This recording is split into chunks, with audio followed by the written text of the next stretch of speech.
जंगल रे एक बलवान सिंह राजुती करुथिला। दिने खाईसारिबा परे से गोटिए बड़ गछ छाईरे सोई रहिथिला। सेही समय रे एक छोट मूसा खेलु खेलु सिंहर शरीर उपरकू चढ़ी डेइबाकू लागिला एवं ता लांज उपरे खसी खेलिबाकू लागिला।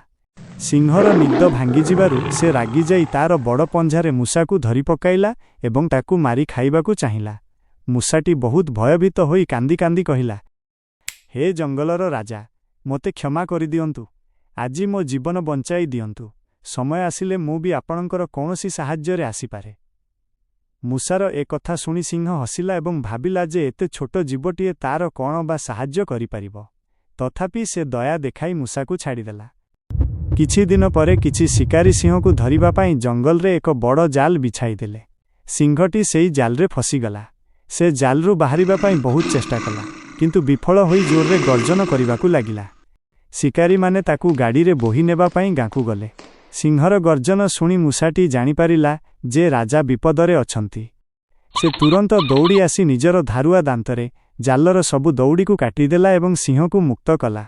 सिंहटी निज भूल बुझीपारिला एवं जानिला जे केबे काहाकू छोट भाबिबा उचित नुहे।